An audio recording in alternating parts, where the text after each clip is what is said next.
Welcome to the Texas Education Agency House Bill 3 Legislative Update. I'm James Finley, Deputy Chief of the Office of School Safety and Security.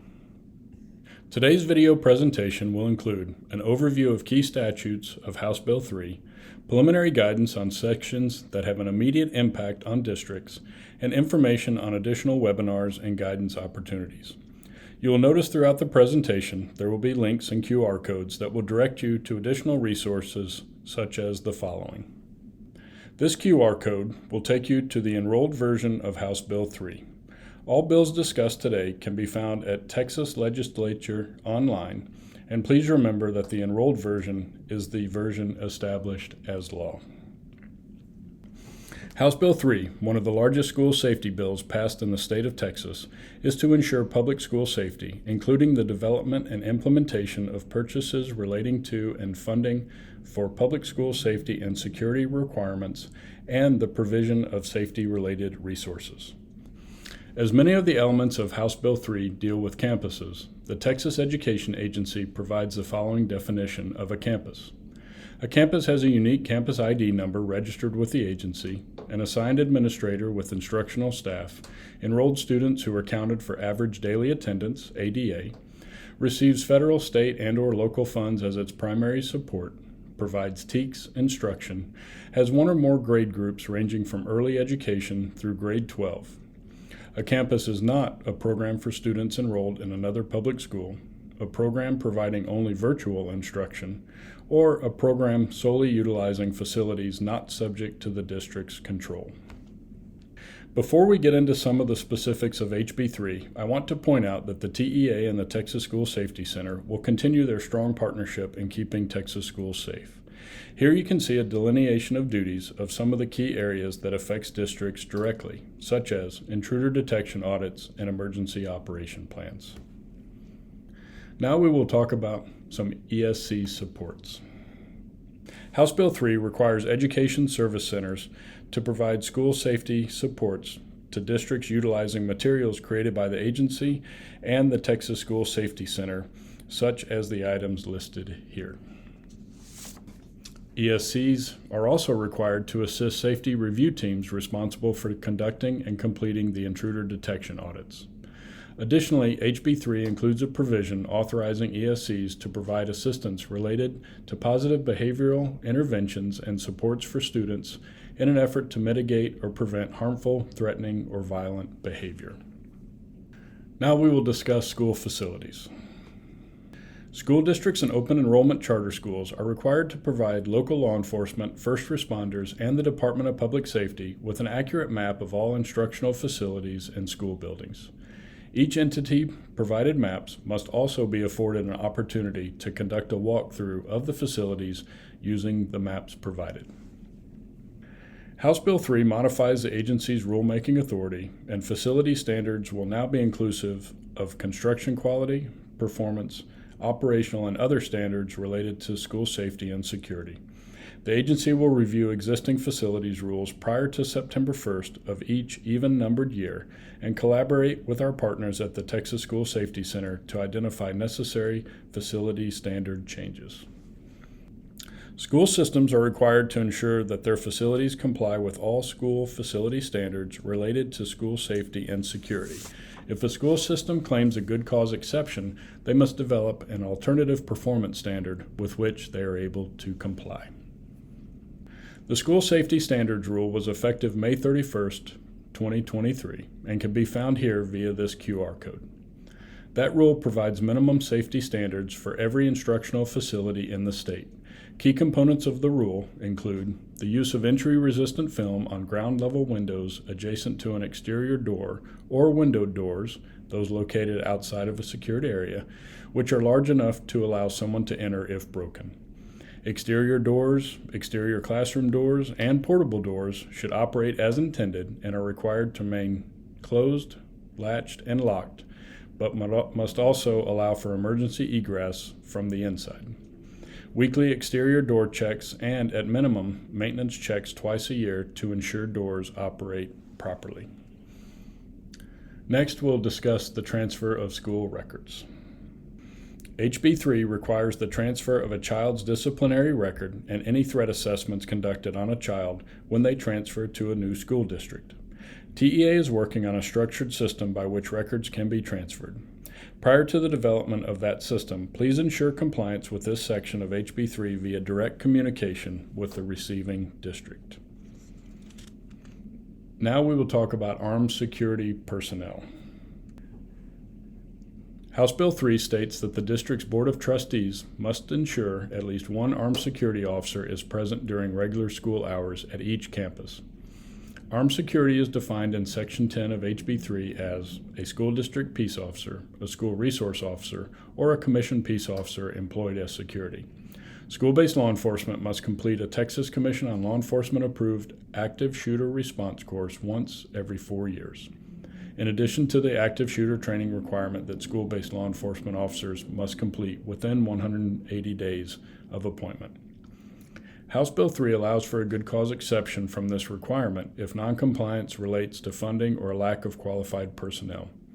However, when a good cause exception is claimed, the board must develop and adopt an alternative standard to meet the requirement. This alternative standard can include providing a person to act in place of a security personnel, including a school marshal or guardian.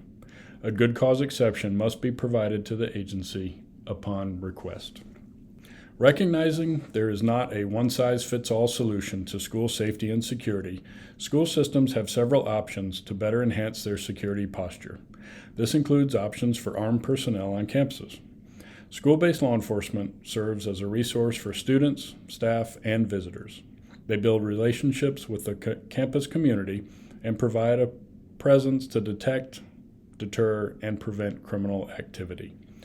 These law enforcement officers must complete additional training, specifically to serving in an educational environment, such as child and adolescent development and psychology, mental health crisis intervention and cultural competency, de-escalation techniques and techniques for limiting the use of force, mental and behavioral health needs of children with disabilities or special needs, positive behavioral interventions and supports, conflict resolution techniques, and restorative justice techniques. The School Marshal Program allows school staff to possess and carry a firearm in the absence of law enforcement. The 80 hours of training for a school marshal includes physical security, improving campus security, use of force, active shooter response, and weapon proficiency. The Guardian option provides schools with an armed self-defense option prior to the arrival of law enforcement. Guardians are required to complete 16 hours of training that includes crime prevention and deterrence, mental preparedness, use of force, interaction with law enforcement, and recovery after an event.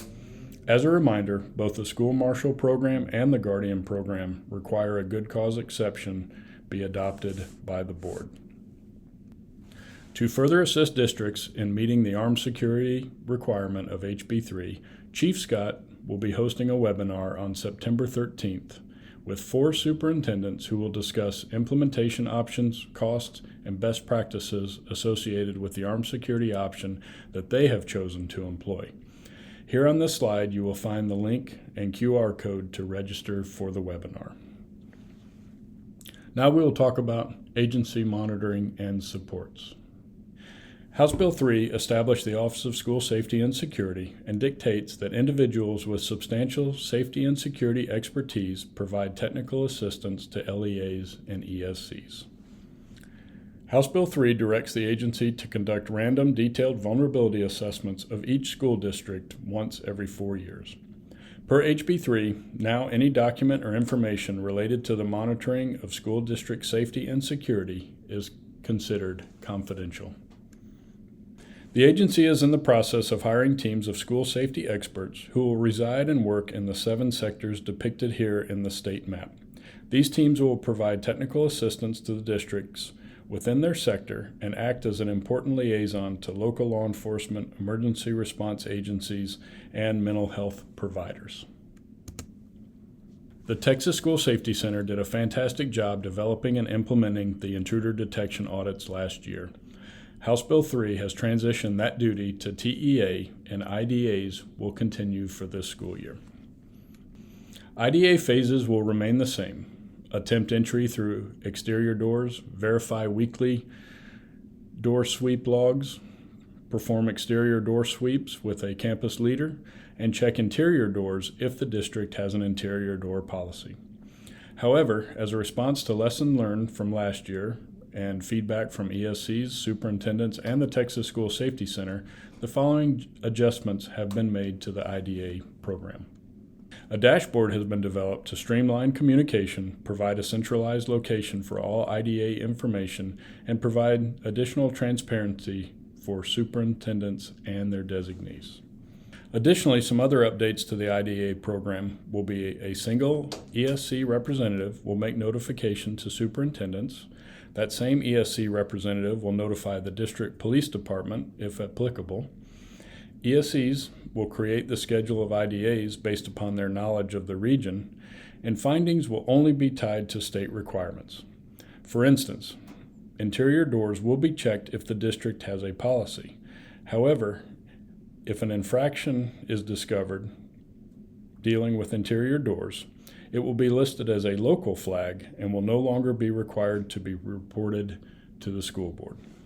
Section 14 of HB 3 charges the agency with monitoring the implementation and operation of requirements related to school safety and security, and has directed the agency to conduct a comprehensive vulnerability assessment of each district once every 4 years.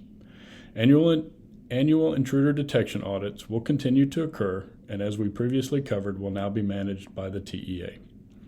The 3-year school safety audits will continue to be managed by the Texas School Safety Center.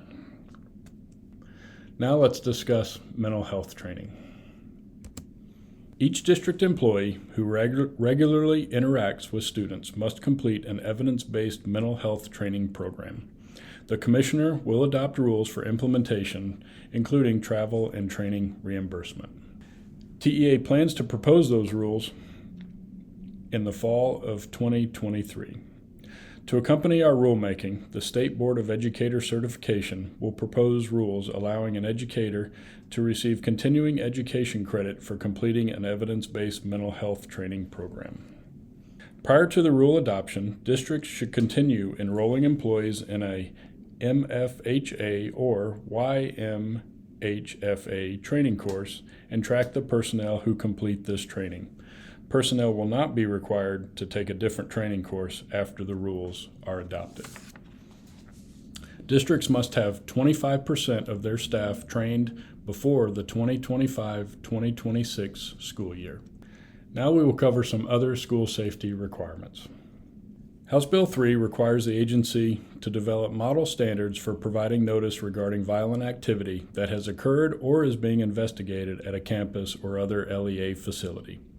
The standard must include electronic notification through text or email, provide an option for real-time notification, and protect student privacy. The agency is currently developing guidance and sample notification examples.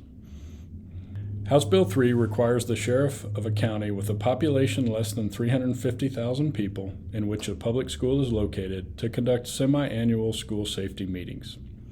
After each meeting, the sheriff must submit a report to the Texas School Safety Center detailing the topics discussed and listing meeting attendees. The Texas School Safety Center is working closely with the Sheriff's Association of Texas, and additional resources and a reporting tool will be available to all Texas County Sheriffs on September 1st, 2023. Topics of discussion include school safety, coordinated law enforcement response, law enforcement capabilities, available resources, emergency radio interoperability, chain of command, and other topics proposed by meeting attendees. School safety allotment. HB 3 sets the basic school safety allotment at $10 for each student in average daily attendance and added $15,000 per campus based on Rule 61.1008. This allotment is specifically designed to be used for school safety to include assisting paying for the armed security officer per campus. The 88th Texas Legislature also appropriated $1.1 billion toward school safety facility enhancements. TEA will grant these funds to LEAs through 2 grant cycles. Cycle 1 will be need-based and intended to ensure that all campuses can meet minimum school safety standards. The Cycle 1 eligible LEAs are those that have participated in the 2022 to 25 School Safety Standards Formula Grant, but have not yet certified minimum compliance with the school safety facilities requirements. The Cycle 1 grant application opened August 24th and closes September 21st. Cycle 2 will be a formula grant, and all LEAs will be eligible. The Cycle 2 grant will be released during fall 2023. A more specific posting date will be determined and communicated through a future TAA. Here you can find additional information related to the Safety and Facility Enhancement, or SAFE grant. And the QR code will take you directly to the TAA. Thank you for joining our presentation. For any questions, please contact the Office of School Safety and Security at email address safeschools@tea.texas.gov.